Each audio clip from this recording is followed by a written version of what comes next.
रब्बिल आलमीन वल आक़िबतु लिल मुत्तक़ीन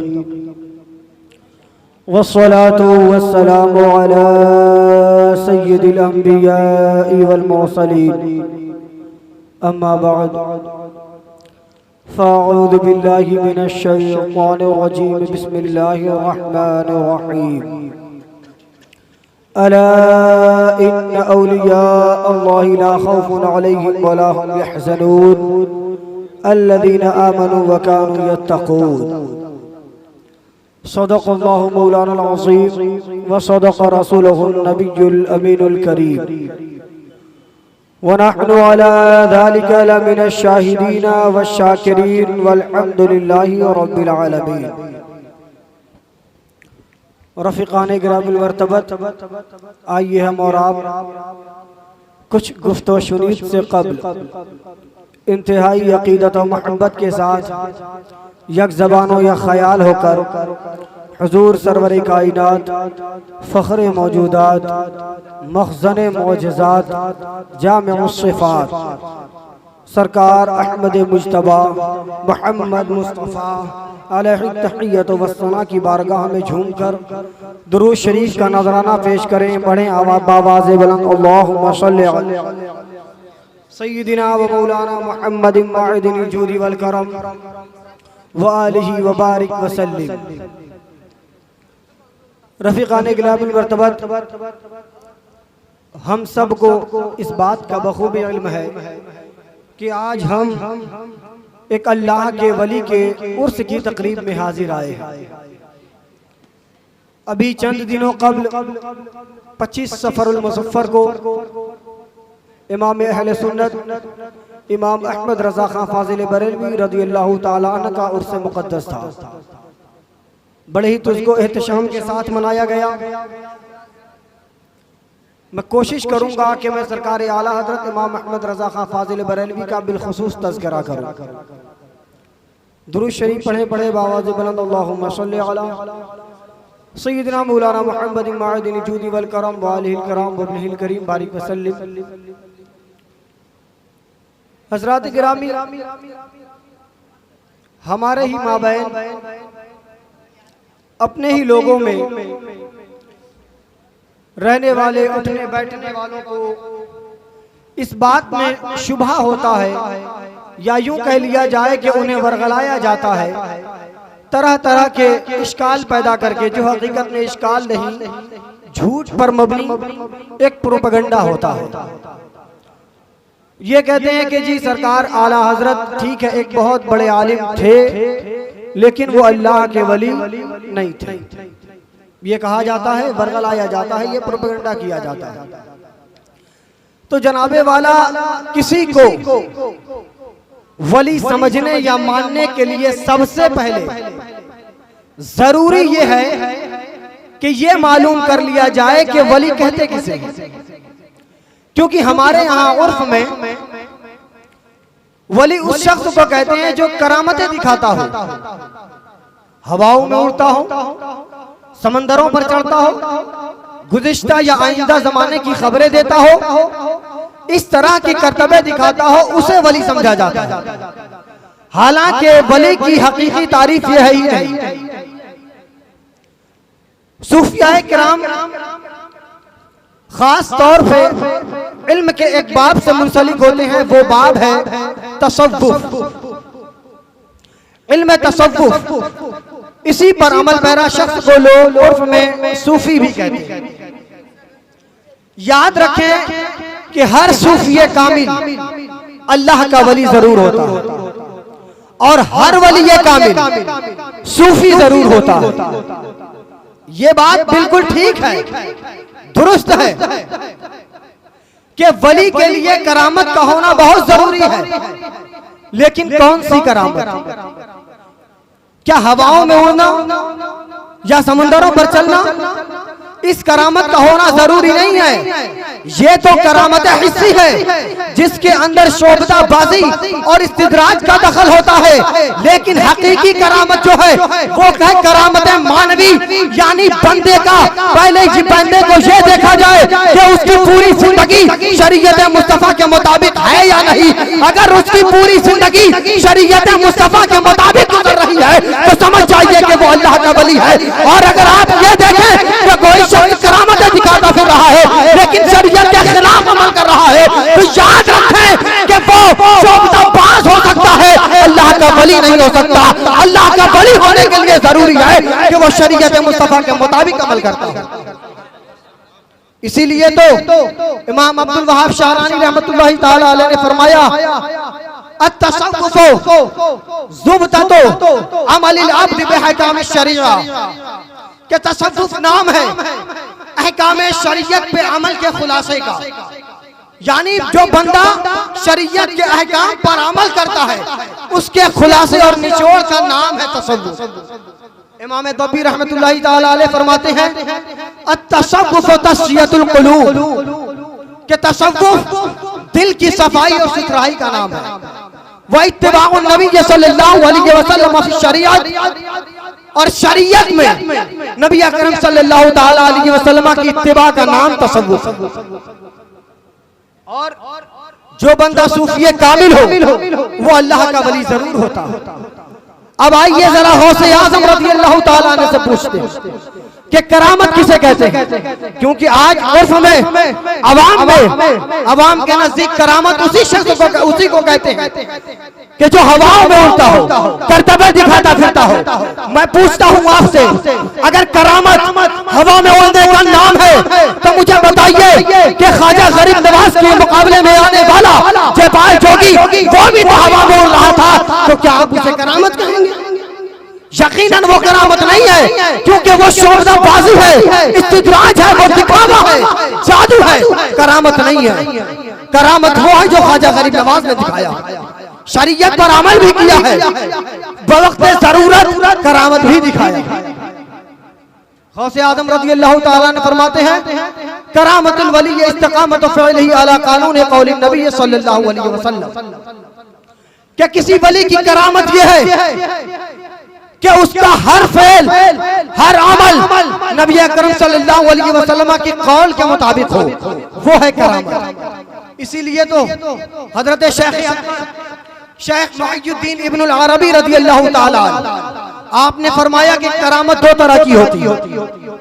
एक वो करामत जो महसूस की जाती है, जिसे आवाम महसूस करती है, वो हकीकी करामत नहीं है। जैसे हवाओं में उड़ना, समंदरों पर चलना, गुज़िश्ता या आइंदा जमाने की खबरें दे देना, ये तमाम हिस्सी करामतें हैं। लेकिन शेख अकबर शेख मुहियुद्दीन इब्नुल अरबी रहमतुल्लाह अलैह फरमाते हैं कि हकीकी करामत ये है कि बंदा नबी अकरम सल्लल्लाहु अलैहि वसल्लम के अक़वाल के मुताबिक जिंदगी गुजारता हो और जिन चीजों से आपने मना फरमा दिया है उन चीजों से बचता हो, यही उसकी असली करामत है। तो करामत तो इस चीज का नाम है हकीकी करामत। लेकिन हमारे नजदीक, अवाम के नजदीक करामत किसे कहते हैं? शोभताबाजी। हालांकि वो भी एक करामत की किस्म है, लेकिन हकीकी करामत वो है कि बंदा शरीयत के मुताबिक जिंदगी गुजारता है। ये करामत और इल्म तसव्वुफ का एक इजमाली खाका आपके ज़हन में आ गया। अब जिन लोगों ने आला हजरत इमाम अहमद रजा खां फाजिल बरेलवी रज़ी अल्लाह ताला अन्हु के ताल्लुक से फकत सुना नहीं है बल्कि पढ़ा है, उनसे पूछिए कि क्या आपने आला हजरत की तसनीफ करदा 1000 से ज्यादा किताबों में कभी ये पाया कि आला हजरत ने कभी भी शरीयत मुस्तफा की खिलाफ वर्जी की है? यकीनन कभी आपने ये नहीं पाया होगा, ना सुना है, ना पढ़ा होगा कि सरकार आला हजरत ने कभी शरीयत मुस्तफा की खिलाफ वर्जी की है। सबसे बड़ी करामत आला हजरत की यही है। ये है हकीकी करामत, ये है आला हजरत की हकीकी करामत। और जब आला हजरत का तज़किरा किया जाता है तो खास तौर पे उनकी शायरी का तज़किरा किया जाता है, हदायत के बख्शिश का तज़किरा किया जाता है, क्योंकि वो भी एक खास हिस्सा रहा है सरकार आला हजरत की जिंदगी का। वरना आप देखें कलाम तो बहुत सारे लोगों ने लिखे, शुअरा बहुत गुजरे, बहुत से शुअरा है, सब ने अपनी तबाह आजमाई की शेर व शायरी के अंदर, लेकिन जो मकबूलियत आम्मा सरकार आला हजरत के कलाम को हासिल है वो किसी और को हासिल नहीं है। बिला मुबालगा कह रहा हूं कि अजान के बाद जहां कहीं भी सुन्नी हजरात बसते हैं, सबसे ज्यादा मस्जिदों से अगर कोई आवाज आती है तो मुस्तफा जाने रहमत को सलाम की आवाज। ये मकबूलियत की दलील है। और फिर ये नहीं कि आला हजरत यूं ही शायरी करते, बल्कि फिल बदी शायर थे और ऐसी शायरी फरमाते थे कि आपके मध्य मुकाबिल कोई नजर नहीं आता। वरना आप मुझे बताइए कि क्या आपने कभी किसी ऐसे शायर का नाम सुना क्या उसने पूरा कलाम लिख दिया हो? बल्कि पूरा कलाम छोड़िए, कोई एक शेर ही बता दीजिए कि आप आला हजरत का पूरा कलाम पढ़ लीजिए, पूरी नात पढ़ लीजिए, लेकिन आपका ये ऊपर वाला होठ नीचे वाले होठ से कभी टच नहीं होगा। ये आला हजरत की शेर व शायरी की खुसूसियत है कि आपने पूरा कलाम ऐसा लिखा है कि आप पूरी नात में जाइए, लेकिन आपका ये ऊपर वाला होठ नीचे वाले होठ से कभी मस नहीं होगा। यह है कादिरुल कलामी सरकार आला हजरत की। इसी तरह से मदीने शरीफ में एक दफा महफिल लगी हुई थी, शोरा अपनी तबाह आजमाई कर रहे थे, सब शायरी शेर व शायरी कर रहे थे, तो किसी ने नबी अकरम सल्लल्लाहु ताला अलैहि वसल्लम के रोज़े मुबारक के सामने जो दरवाजा है, उस दरवाजे पर खजूर के 2 दरख्त थे और वो दरख्त दरवाजे के पास इस तरह पर खड़े थे, एक इस तरफ से झुका हुआ, दूसरा इस तरफ से, जैसे लोग पहरा देते हैं उस तरह से वो खजूर के दरख्त हुजूर के रोज़े मुबारक के सामने खड़े थे। तो उस दरख्त को देखकर किसी शायर ने कहा कि खड़े हैं दरख्त यूं हजरत वाला के सामने, खड़े हैं दरख्त यूं हजरत वाला के सामने, खड़े हैं दरख्त यूं हजरत वाला के सामने, मजनू खड़े हो जैसे खेमे लैला के सामने। जब उसने ये शेर कहा तो सबने बड़ी तारीफ की, और क्या क्या बात है, बहुत अच्छा शेर कहा है आपने, कितनी उम्दा तशबीह दी है, सबने बड़ी तारीफ की। लेकिन जब ये शेर आला हजरत इमाम अहमद रज़ा खां फाज़िल बरेलवी रज़ियल्लाहु ताला अन्हु ने सुना तो आपने फरमाया है कि कितनी गलत तशबीह दी है, कितनी बुरी बात कह दी है शायर ने, कितनी बड़ी बात कह दी, गलत तशबीह दी है। इसलिए कि नबी अकरम सल्लल्लाहु अलैहि वसल्लम के रोजे को इस शख्स ने लैला के खेमे से तशबीह दी है, और मेरे नबी के रोजे पर जो खजूर के दरख्त खड़े हैं उसे मजनू से तशबीह दी है, बहुत गलत तशबीह दी है। तो जब आला हजरत ने ये फरमाया तो लोगों ने कहा, इमाम अहमद रजा, तनकीद करना बड़ा आसान है, आपने तनकीद तो कर दी, वाकई अगर शेर व शायरी पर कादिर है तो इसी शेर को दुरुस्त करके फरमाए, दुरुस्त करके दिखाए। तो सरकार आला हजरत ने फरमाया, सुनो, खड़े हैं दरख्त यूं हजरत वाला के सामने, खड़े हैं दरख्त यूं हजरत वाला के सामने, कुदसी खड़े हो जैसे अर्शे मौला के सामने, खड़े हैं दरख्त यूं हजरत वाला के सामने, खुद से ही खड़े हो जैसे अर्शे मौला के सामने। आला हजरत फरमाते हैं, मेरे नबी के रोजे के सामने जो खजूर के दरख्त खड़े हैं वो मजनू की तरह नहीं है, बल्कि उन फरिश्तों की तरह खड़े हैं। जिस तरह फरिश्ते अर्शे मौला के सामने खड़े हैं, इसी तरह मेरे नबी के रोजे के सामने ये खजूर के 2 दरख्त खड़े। ये है शेर व शायरी, ये है आला हजरत की कादिरुल कलामी। और यही नहीं, मोहसिन काकोड़वी बड़े मशहूर शायर गुजरे हैं, उनकी शायरी का बड़ा शोहरा है। जब वो अपना कसीदा मेराज यानी वाक़े मेराज पर आपने कसीदा लिखा, कसीदा लिखकर आला हजरत की बारगाह में आए और कहा, मैंने एक कसीदा लिखा है, आप जरा मेरे कसीदे को सुने, मैंने बड़ी मेहनत से लिखा है। तो सरकार आला हजरत ने फरमाया कि ठीक है सुनाए। उन्होंने अपना कसीदा सुनाना शुरू किया तो कहा, आपने जब उन्होंने तखय्युल बांधा तो उन्होंने काशी, मथुरा और गंगा वगैरह का तज़किरा किया और कहा, सिमते काशी से चला जानिबे मथुरा बादल, बर्क के कांधे पे सबा लाई है गंगा जल। उन्होंने सिर्फ एक ही शेर पढ़ा था। आला हजरत ने कहा, बस कीजिए। आला हजरत ने फरमाया, ठहर जाइए, अभी कैलूले का वक्त है, आराम कर लेते हैं, आपका पूरा कलाम असर के बाद सुना जाएगा। आप असर के बाद सुनाइएगा। इस थोड़े से वक्फे के अंदर आला हजरत ने अपना कसीदा मेराज लिखा, जिसके अंदर तकरीबन कमोबेश 67 अशआर मौजूद है। उस थोड़े से वक्त में आला हजरत ने वो कलाम लिखा जिसे कसीदा मेराजिया कहते हैं। आला हजरत ने लिखा, फिर जब असर के बाद लोग जमा हुए तो आला हजरत ने फरमाया, सुने आपका कसीदा मेराज सुनने से पहले मैंने इस जोहर और असर के दरमियान कैलूले के वक्त थोड़े से वक्त में अपना कसीदा मेराज लिखा है, जरा उसे सुन ले, उसके बाद आपका कसीदा सुना जाएगा। उन्होंने कहा ठीक है।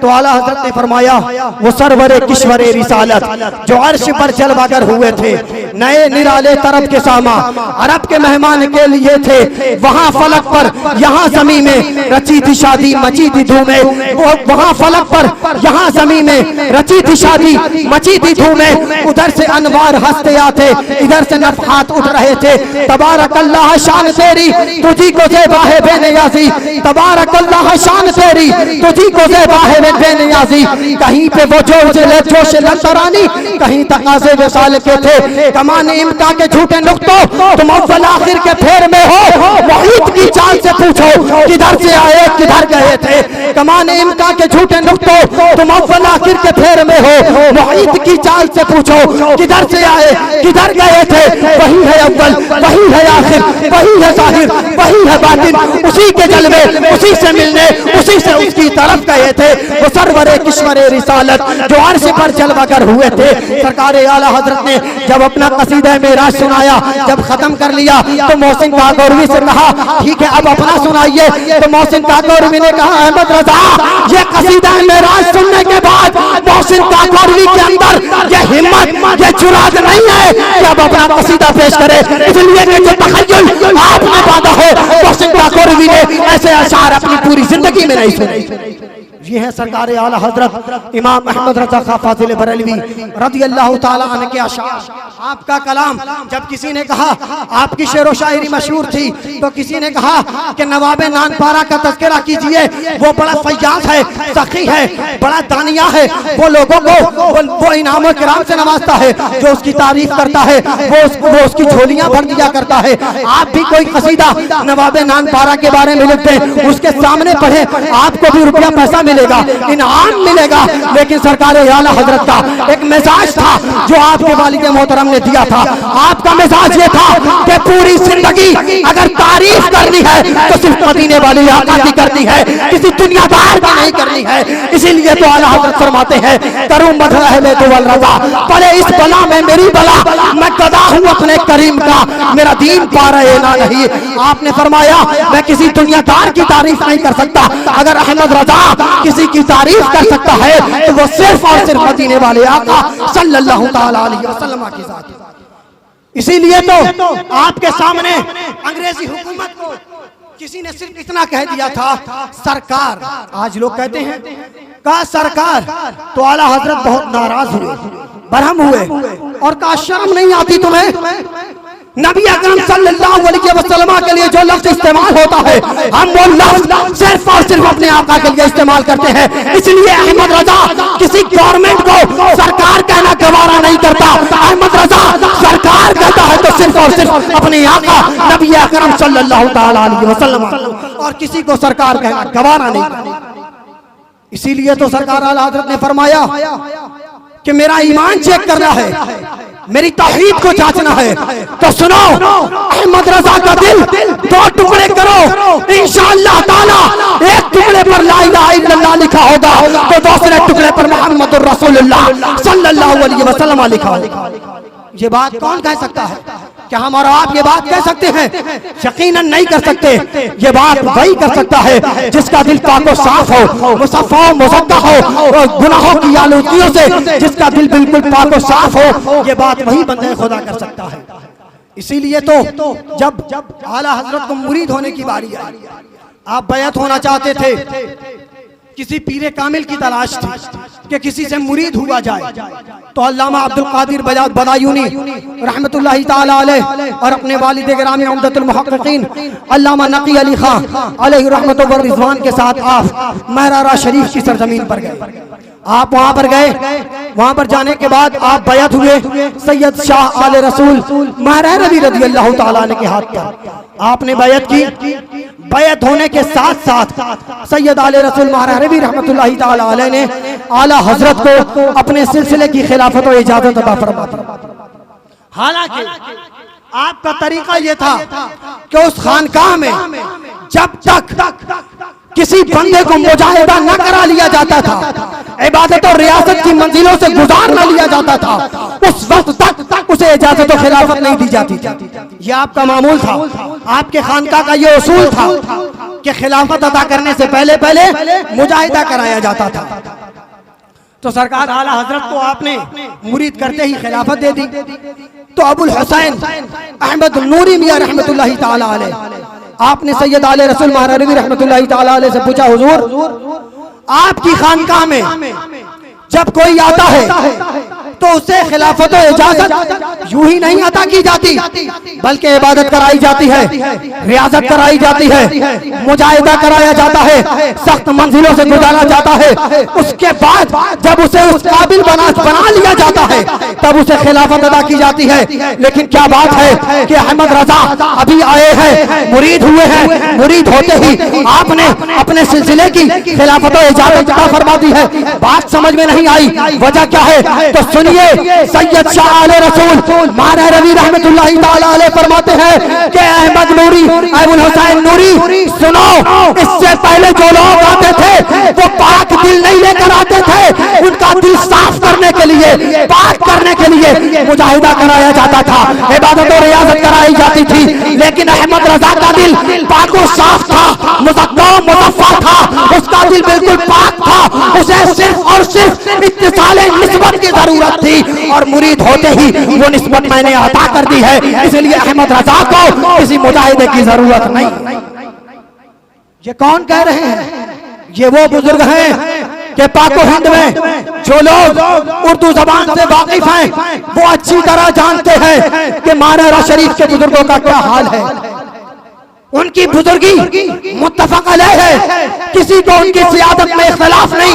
आपने बारह सुना होगा कि फलां सैयद साहब आए हैं तो कोई ना कोई कहने वाला मिल जाता है, अरे मैंने तो सुना है कि इनके सैयद साहब की सियादत में लोगों को इख्तिलाफ है। लेकिन हिंदुस्तान में अल्हम्दुलिल्लाह कुछ खानकाहें ऐसी हैं कि उनकी सियादत में किसी को इख्तिलाफ नहीं, सभी को इत्तेफाक है। उनमें सर फेरिस्त महरा मुतहरा है सैयद आले रसूल महरा रबी रहमतुल्लाहि ताला अलैह। आपने सिर्फ इतना ही नहीं फरमाया कि उनको मुरीद किया, आला हजरत को खिलाफत दी। खिलाफत देने के बाद आपने फरमाया कि मुझे आज से पहले इस बात की बहुत फिक्र थी कि अगर मैं इस दुनिया से गया, अल्लाह तबारक व तआला ने अगर मुझसे पूछा कि अहमद रजा मेरे लिए दुनिया से क्या लाए हो तो मैं क्या पेश करूंगा, मैं इससे बड़ा मुस्तरिब रहता था, परेशान रहता था, मुझे फिक्र लाहिक रहती थी। लेकिन अल्हम्दुलिल्लाह जब से अहमद रजा को मैंने मुरीद किया है, मेरी यह फिक्र दूर हो गई है। अब अगर बरोज़े क़यामत अल्लाह ने पूछा कि आले रसूल दुनिया से मेरे लिए क्या लाए हो तो मैं किसी और चीज को नहीं पेश करूंगा, अहमद रजा को पेश करूंगा। परवरदिगारे आलम मैं दुनिया से अहमद रजा को लाया। ये है सरकार आला हजरत इमाम अहमद रजा खां फाज़िल बरेलवी रज़ी अल्लाह ताला अन्हु। और सिर्फ इतना ही नहीं, ये दो चीजें हुई। तीसरी चीज ये कि आपने अपने खानकाह में अपने खानकाह वालों को, सज्जादा नशीनों को ये इस बात की उनके सामने सराहत कर दी, उन्हें हुक्म कर दिया कि लोगों सुनो, आज के बाद हमारे खानकाह की, हमारे बुजुर्गों की, हमारी जितनी भी किताबें शाये होंगी, जितनी भी किताबें छपेंगी, छपने से पहले अहमद रजा को दिखाई जाएंगी। अहमद रजा को ये इख्तियार होगा कि जो चाहे हज़फ कर दे, जो चाहे इजाफा कर दे, वो जैसा चाहे वैसा करें और ये जैसा कर दे हमारी किताब वैसे ही शाये कर दी जाएगी। ये है सरकार आला हजरत का मकाम मर्तबा। ये है आला हजरत इमाम अहमद रजा खां फाज़िल बरेलवी रज़ी अल्लाह ताला अन्हु और सैयद आले रसूल महरा रबी रहमतुल्लाह अलैह की खुशी का आलम यह था कि जो लोग उस वक्त मौजूद थे उन्होंने देखा अपनी आंखों से कि सैयद आले रसूल महरारवी रहमतुल्लाह अलैह के सर के बाल, दाढ़ी के बाल सफेद हो चुके थे। आला हजरत की जवानी का वक्त था, 22 साल की उम्र थी आला हजरत की। आपकी दाढ़ी, सर के बाल सफेद थे और सैयद आले रसूल महरारवी के सर और दाढ़ी के बाल, जवे सर और दाढ़ी के बाल सफेद थे, आला हजरत के सियाह थे। जब आला हजरत को लेकर सैयद आले रसूल महरारवी रहमतुल्लाह ताला अलैह मेन दरवाजे से बाहर आए, मेन गेट से बाहर आए, तो देखने वालों ने बताया कि हमने जब इन दोनों बुजुर्गों को देखा तो हमें पता ही न चला कि अहमद रजा कौन है, सैयद आले रसूल महरारवी कौन है।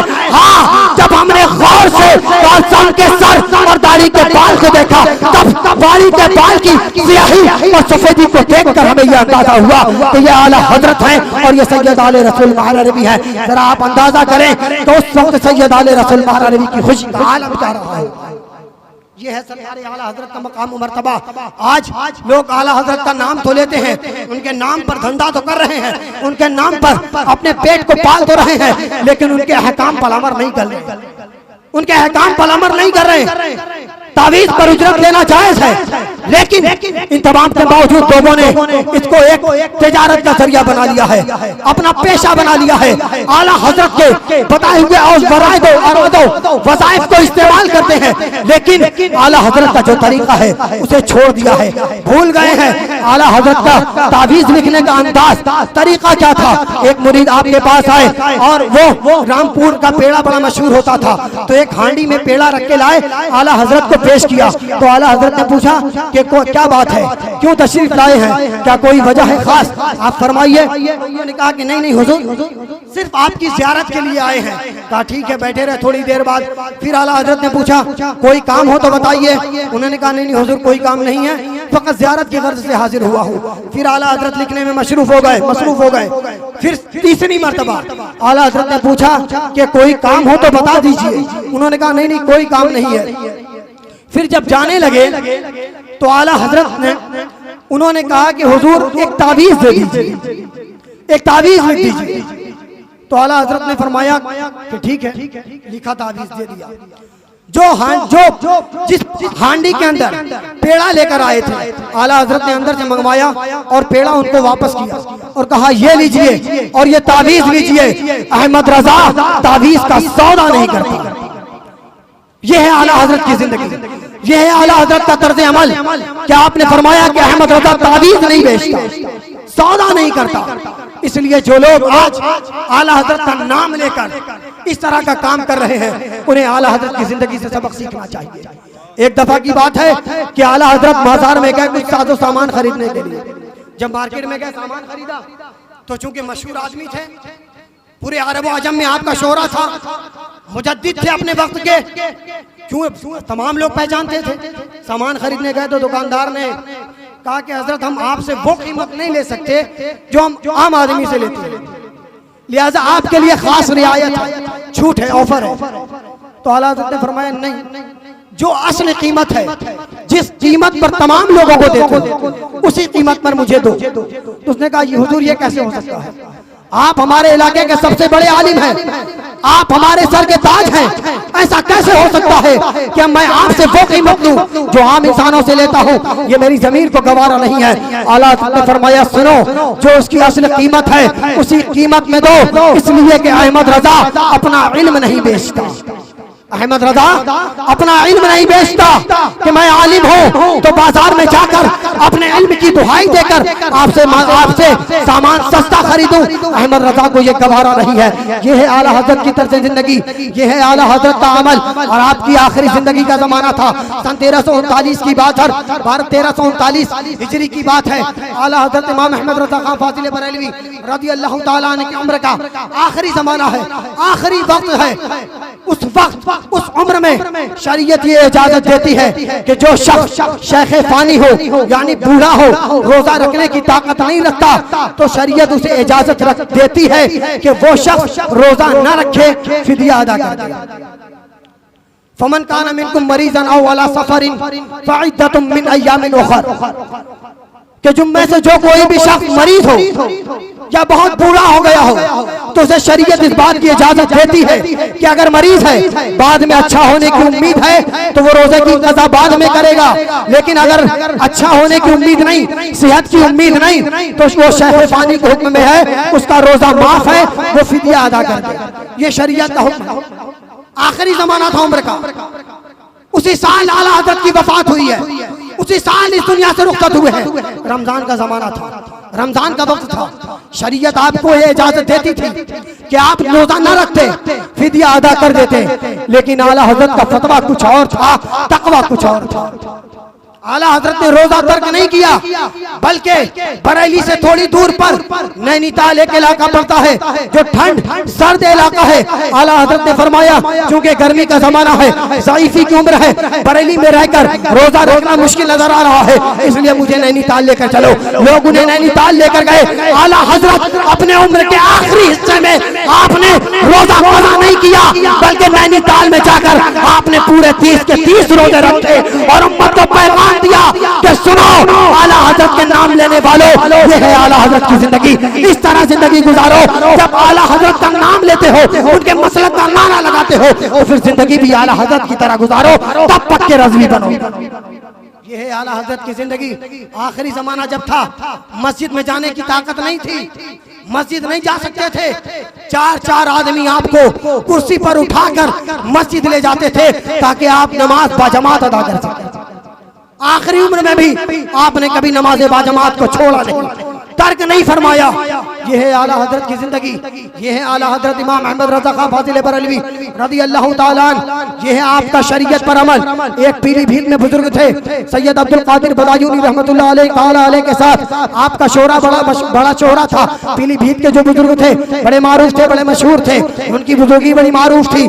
सैयद अब्दुल कादिर बदायूनी रहमतुल्लाह ताला अलैहि के साथ आला हज़रत उनकी ज़ियारत के लिए गए, पीलीभीत गए। तो आला हज़रत जब वहाँ गए, मुलाकात करने से पहले आला हज़रत ने देखा कि जिनके ताल्लुक से इतना मशहूर है कि ये बहुत बड़े बुजुर्ग हैं, ये बड़े मारूफ बुजुर्ग हैं, बड़े पाए के बुजुर्ग हैं, अल्लाह ने इनको बड़ा मर्तबा अता किया है, इनका मकाम बड़ा बुलंद है। आला हज़रत फरमाते हैं कि जब मैं गया, मैंने देखा, मैंने मुलाकात नहीं किया था, मैंने देखा कि वो औरतों को बेपर्दा बिला हिजाब मुरीद कर रहे हैं। आला हज़रत सफर करके उनसे मुलाकात करने के लिए गए थे, लेकिन आला हज़रत ने जब ये देखा कि वो बिला पर्दा औरतों को मुरीद कर रहे हैं, आला हज़रत बगैर मुलाकात किए वापस चले आए।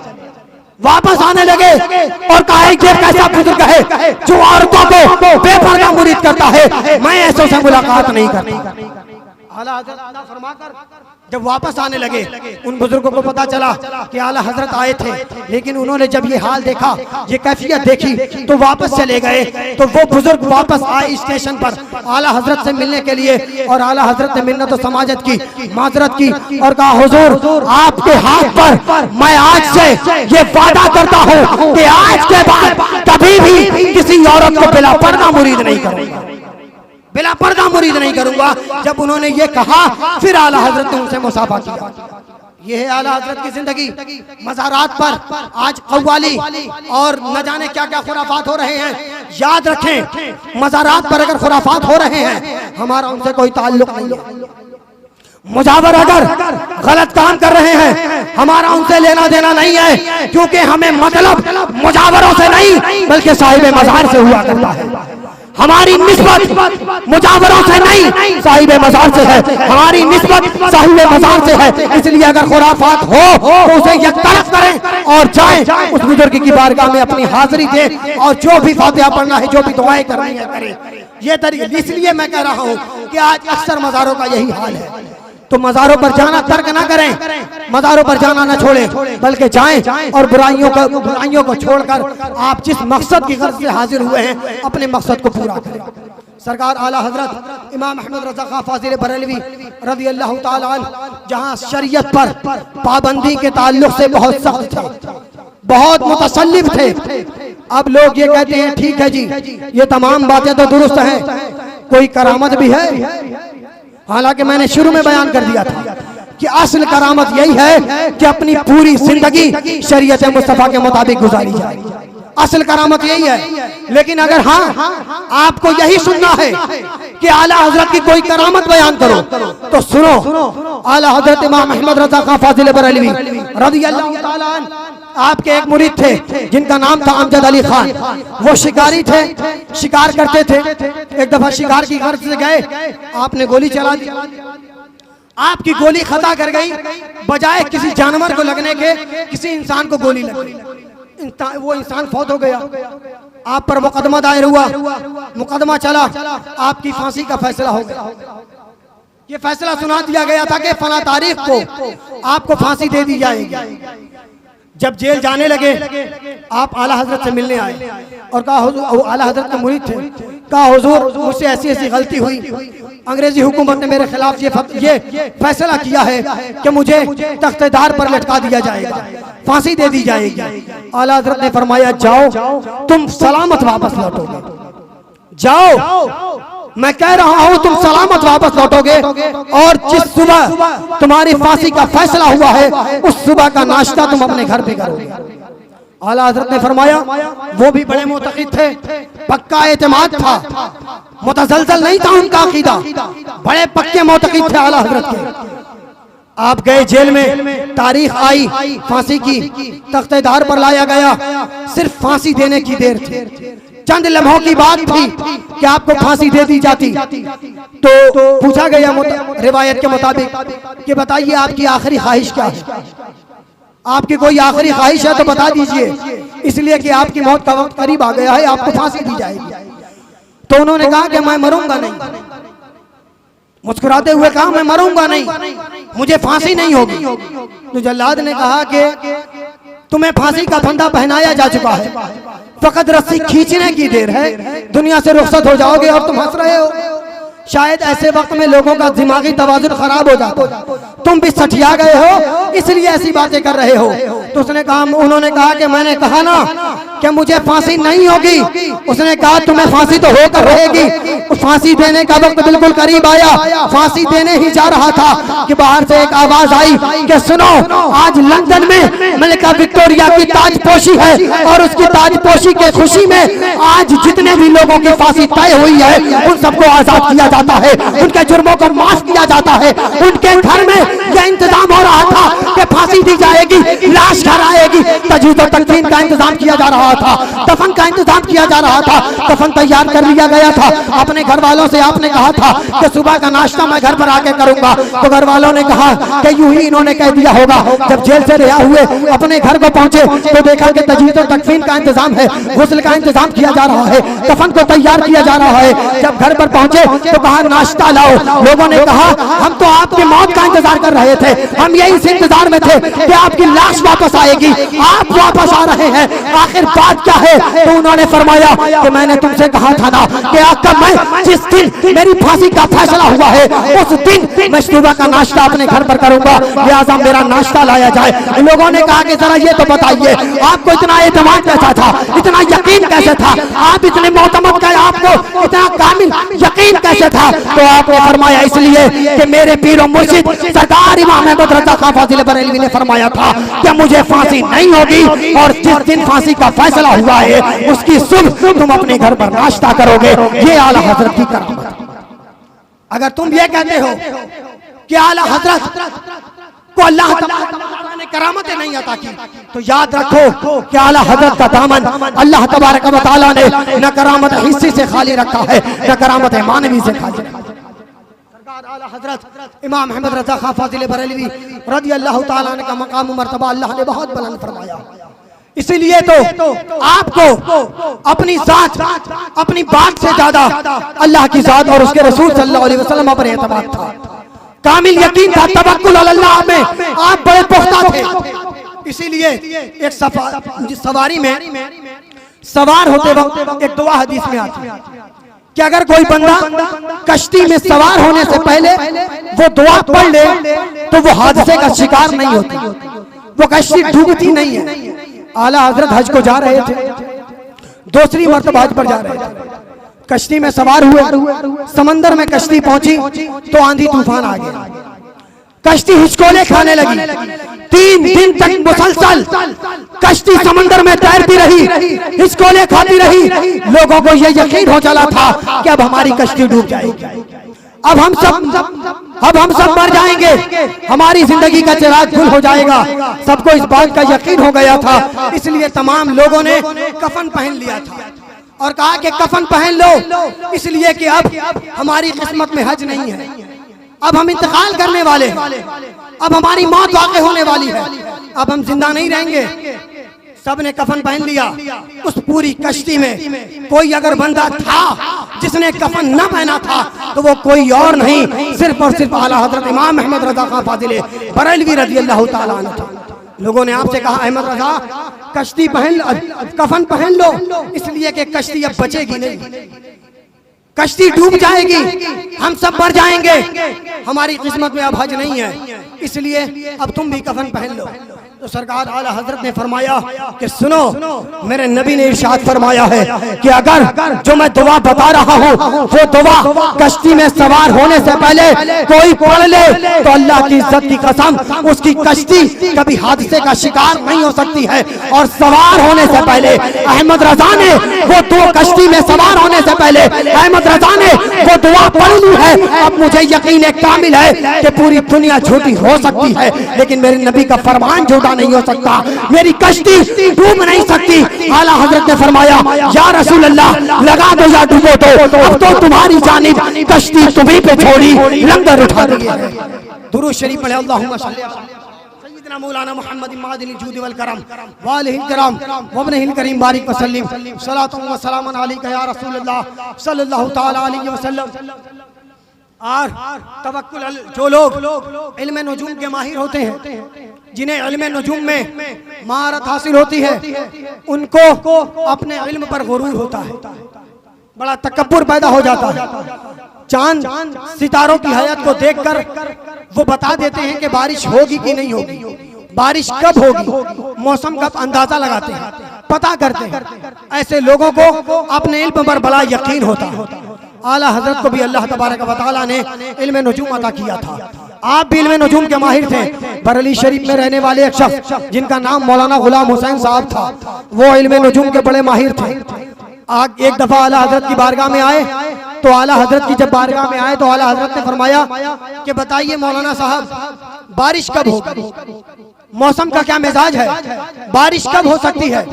तो उन्होंने सितारों की वजह को देखा, सितारों को देखने के बाद एक जायशा बनाया और अपने इल्म नुजूम के मुताबिक बताया कि इस महीने बारिश नहीं हो, इस महीने बारिश नहीं हो सकती। आला हज़रत ने फरमाया क्यों? तो उन्होंने कहा कि मेरा इल्म ये कहता है, ये सितारों की वजह ये कहते हैं कि इस महीने बारिश नहीं हो सकती, ये मौसम का हाल बयान कर रहे हैं। आला हज़रत ने फरमाया कि अल्लाह तबारक व तआला अगर चाहे तो आज इस महीने क्या, आज इसी वक्त इसी घड़ी में चंद लम्हों के अंदर बारिश हो सकती है। उन्होंने कहा हुजूर बात आपकी ठीक है, लेकिन सितारे की वजह और इल्म नुजूम ये कहता है कि नहीं बारिश नहीं हो सकती। तो आला हज़रत ने फरमाया क्यों? आपने फरमाया कि मेरा इल्म, मेरा ये जायचा ये कहता है। आला हज़रत ने फरमाया सुने, आप सिर्फ सितारों की वजह को देख रहे हैं, आपकी नजर सिर्फ सितारों की वजह पर है। अहमद रजा की नजर, अहमद रजा का तवक्कुल सितारों की वजह पर नहीं, बल्कि सितारों की वजह करने वाले अल्लाह की जात पर, अल्लाह की जात पर मेरा भरोसा है। आप ये कहते हैं कि बारिश नहीं हो सकती, तो ठीक है, मैं आपको एक मिसाल के तौर पे समझाता हूँ। एक घड़ी रखी हुई थी, आला हज़रत ने घड़ी उतारा, आप फरमाया कि बताइए कितने बजे हैं, 12 बजने में कितना वक्त बाकी है? उन्होंने कहा 11:15 बजे हैं। पौन घंटे के बाद ठीक 12 बजे। आला हज़रत ने फरमाया उससे पहले 12 बज सकता है? उन्होंने कहा नहीं बज सकता। आला हज़रत ने बड़ी वाली से ही घुमाकर 12 पर कर दी, कहा अब 12 बजा के नहीं। उन्होंने कहा हाँ बज तो गया, लेकिन आपने सुई घुमाई है। अगर सुई अपनी चाल चलती तो ठीक 45 मिनट बाद 12 बजता, वो तो सुई आपने घुमा दी है इसलिए 12 बज गया। आला हज़रत ने फरमाया जी बिल्कुल ठीक, इसी तरीके से आपने सितारों की वजह को देखकर ये फरमाया है कि इस महीने बारिश नहीं हो सकती। तो मैं ये कहता हूँ कि अल्लाह तबारक व तआला इस बात पर कादिर है कि उसने सितारों को बनाया है, तो सितारों की जो वजह मौजूद है वो सितारों की वजह को अभी बदल दे और अभी बदल दे, इस महीने क्या इसी वक्त इसी घड़ी बारिश हो सकती है। आला हजरत का इतना फरमाना था कि उसी वक्त गंगोर और गरगोर बरसात होने लगी, बारिश होने लगी। अल्लाह तबारक व तआला की जानिब से ये मऊनत था कि अल्लाह आला हजरत ने फरमाया कि अभी बारिश हो सकती है, लिहाजा बारिश हुई। ये अल्लाह ये आला हजरत इमाम अहमद रज़ा खान फाजिल बरेलवी रज़ी अल्लाह तआला अन्हु का तवक्कुल था अल्लाह तबारक व तआला की ज़ात बाबरकत पर।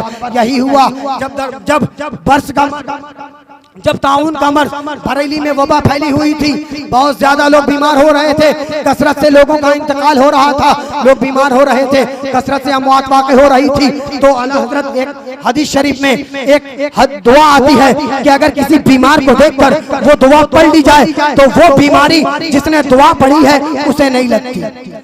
अल्हम्दुलिल्लाह लज़ी आफ़ानी मिम्मा इब्तलाका बिही व फ़द्दलनी अला कसीरिन मिम्मन खलक़ तफ़ज़ीला। फरमाते हैं हदीस में आया कि जो शख्स किसी बीमार को देखकर ये दुआ पढ़ ले वो बीमारी इस दुआ पढ़ने वाले को नहीं लग सकती। आला हज़रत ने फरमाया कि मैंने ताउन के मरीज को देखकर ये दुआ कई मर्तबा पढ़ ली थी। जब मैं बीमार हुआ तो मेरे फरमाते हैं कि गले में गिल्टी निकल आई, डॉक्टर मैं बोल नहीं सकता था, तकलीफ थी। फरमाते हैं डॉक्टर आया, उसने देखा तो कहा कि ताउन है, ये वही मर्द है, उसी मर्द में मुब्तला हो गए। आला हजरत ने फरमाया कि मेरे गले में गिल्टी निकली हुई थी, मैं बोल नहीं सकता था, वरना उस डॉक्टर को मैं उसी वक्त जवाब देता। मैं बोल नहीं सकता था, मजबूर था, वरना उस डॉक्टर को मैं उसी वक्त जवाब देता। फिर जब आला हजरत ठीक हुए, आला हजरत ने फरमाया अल्लाहुम्मा सद्दिक़िल हबीब वकज़्ज़िबित तबीब, या अल्लाह अपने हबीब को सच्चा साबित फरमा और इस डॉक्टर को झूठा साबित फरमा। यही हुआ कि जब ताउन के मर्ज से आला हजरत शफायाब हुए, हकीकत में वो मर्ज था ही नहीं, जब उस बीमारी से आप शफायाब हुए तो आपने उस डॉक्टर के पास एक शख्स को भेजा और कहा कि जाओ उस डॉक्टर से कह देना कि मेरे नबी ने फरमाया था कि जो दुआ मैं बता रहा हूँ अगर मरीज को देखकर, बीमार को देखकर वो दुआ पढ़ ली जाए तो पढ़ने वाले को बीमारी नहीं लगती। अहमद रजा ने वो दुआ पढ़ ली थी। डॉक्टर से कह दो कि जिसको तुमने बर्स कहा था, ताउन कहा था, दरअसल वो ताउन था ही नहीं। अगर ताउन होता तो अहमद रजा सलामत न होता। तो डॉक्टर झूठा हो सकता है लेकिन नबी अकरम सल्लल्लाहु अलैहि वसल्लम का कोई कौल झूठा नहीं हो सकता। ये है आला हजरत का तवक्कुल, ये है आला हजरत का इत्मीनान। और आपका इल्म, आपके इल्म की क्या बात करूं, आपके इल्म का आपके इल्म के ताल्लुक से सिर्फ इतना कह देना काफी है कि आपने एक तो नहीं तकरीबन 1000 से जायद 50 उलूम से जायद मुश्तमिल 50 से जायद उलूम पर मुश्तमिल 1000 से जायद किताबें आपने तसनीफ की है। जो लोग ये कहते हैं कि आला हजरत क्या है तो जरा वो दिखा दें कि क्या आपके खानदान में भी किसी ने कोई ऐसी किताब तसनीफ की है। आप आला हजरत की किताब पढ़ें, कश्फुल इल्ला अन सिमतिल क़िबला, यानी सिमत क़िबला मालूम करने का तरीका। आला हजरत से पहले जिन लोगों ने सिमत क़िबला मालूम करने के तरीके लिखे थे, सब लोगों ने उस गलती में फाश गलती की थी, गलती की थी। जो कायदा लिखा था उन कायदे को अगर इस्तेमाल किया जाए तो यकीन के साथ ये नहीं कहा जा सकता था कि हम जो नमाज पढ़ रहे हैं क़िबला की तरफ पढ़ रहे हैं कि नहीं। यानी इस मामले में, इस मसले में किताबें तो बहुत लिखी गई, लेकिन तमाम लोगों ने कोई ना कोई कायदा गलत जरूर लिखा था। फिर आला हजरत ने यह किताब लिखी जिसका नाम था कश्फुल इल्ला अन सिमतिल क़िबला लिखा, और उसके अंदर आला हजरत ने एक नहीं तकरीबन 10 कायदे आपने जिक्र फरमाए। 10 कायदे जिक्र करने के बाद आला हजरत खुद फरमाते हैं कि सुनो, अगर सही क़िबला मालूम करना हो, कहीं हो नमाज पढ़ना है तो क़िबला की तरफ पढ़ना है, और मालूम नहीं है कि क़िबला किधर है, कोई बताने वाला भी नहीं है कि पूछ सको तो नमाज कैसे पढ़ोगे। नमाज क़िबला ही की तरफ हो सकती है, उसके अलावा अगर तहरीर के बगैर नमाज पढ़ी जाए तो नमाज होगी नहीं, क्योंकि इज़ा फातत शर्त फातल मशरूत, अगर शर्त फौत हो जाए तो मशरूत फौत हो जाती है। आला हजरत ने फरमाया कि मैंने अपनी किताब के अंदर जो 10 कायदे लिखे हैं, इन 10 कायदों को अगर अमल में लाया जाए और इंशाअल्लाह ताला अमल में लाने के बाद नमाज पढ़ी जाए, और उसके बाद नमाज पढ़ने के बाद इन कायदों को अमल में लाने के बाद तमाम हिजाबात जो खाने काबा तक हैं उन्हें उठा दिया जाए तो इंशाअल्लाह ताला इस कायदे पर अमल करने वाला खाने काबा को अपने बिल्कुल सामने पाए। ये है आला हजरत का इल्म, ये है आला हजरत। जब नोट करेंसी का मसला आया, पहले दिरहम व दनानीर चला करते थे, दिरहमों दनानीर चलते थे, सोने चांदी के सिक्के हुआ करते थे। ये नोट नहीं था। जब नोट आया तो उलमा के बारगाह में मसले पेश किए गए। ये सवाल किया गया, इस्तिफ्ता किया गया कि यार एक कागज का नोट है, सरकारी मोहर लगा हुआ है, कभी उसे 1000 का मानते हैं, कभी उसे 500 का मानते हैं, कभी 100 का कहते हैं, कभी 2000 का कहते हैं। हम ये कैसे मान ले कि एक कागज का टुकड़ा 1000 का हो जाता है, एक कागज का टुकड़ा 2000 का हो जाता है? बात समझ में नहीं आती। सोने और चांदी की कीमत है, उसके सिक्के की कीमत है। माना जा सकता है एक सिक्का 10 रुपए का है, एक सिक्का 20 रुपए का है, 500 का है, माना जा सकता है। लेकिन एक कागज के टुकड़े को कैसे मान लिया जाए? ये इस्तिफ्ता रवाना किया गया कहाँ? तमाम जगहों पर जहाँ रवाना किया गया वहीं हरम शरीफ में भी रवाना किया गया। हरम शरीफ में जब ये मसला पेश किया गया उस वक्त हरम शरीफ के मुफ्ती हजरत जमाल इब्न अब्दुल्ला रहमतुल्लाहि ताला अलैह थे। आपने के बारगाह में जब ये सवाल आया, आपने सवाल हल करना चाहा, पूरी कोशिश की, लेकिन जवाब मिलता नजर ना आया, मसला हल होता हुआ नजर ना आया। तो आपने किताब के सफा पर लिख दिया अल इल्मु अमानतुन फी आनाकिल उलमा, कि इल्म उलमा की गर्दनों में अमानत है।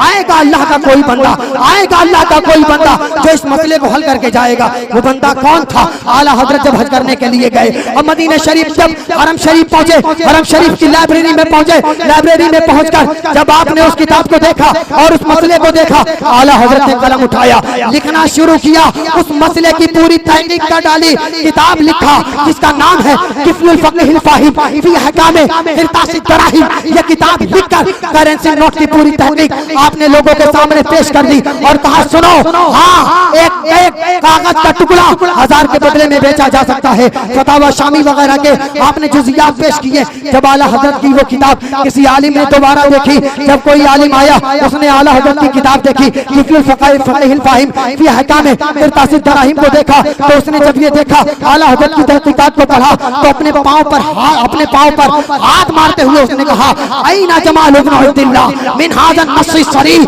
के जमाल इब्न अब्दुल्लाह जैसा बड़ा आलिम दीन इस नस्स शरीफ से कैसे चूक गया और इस मसले को हिंदुस्तान का एक आलिम हल कर गया। वो आलिम कौन था? हिंदुस्तानियों तुम्हारी लाज बचाइए आला हजरत, वरना आज ये जो मज़ारात हैं, ख्वाजा साहब के जो मज़ार हैं, वो मज़ार मौजूद ना होते। इसलिए कि उस जमाने में वहाबियत का जो तूफान आया था जिसने हरम शरीफ के अंदर जन्नतुल बकी में मौजूद साहबा के मज़ारात को तोड़ दिया, जमीन दोस्त कर दिया, बुलडोजर चला दिया। वही तहरीक हिंदुस्तान में भी चली थी ताकि यहाँ के मज़ारात को खत्म कर दिया जाए। क्या ख्वाजा गरीब नवाज के मज़ार पर बम ब्लास्ट नहीं किया गया था? क्या हज़रत दातागंज अली हजवेरी रज़ी अल्लाह ताला जिनका मज़ार पाकिस्तान में है उनके मज़ार पर ब्लास्ट नहीं किया गया? इसलिए किया गया था ताकि मज़ारात को खत्म कर दिया जाए। इसलिए वहाबियों के नजदीक मज़ार पर जाना शिर्क है। इन मज़ारात की हिफाजत, खानकाहों की हिफाजत अगर किसी ने की है तो वो कोई और नहीं, सिर्फ और सिर्फ आला हजरत इमाम अहमद रज़ा का फाज़िल बरेलवी है।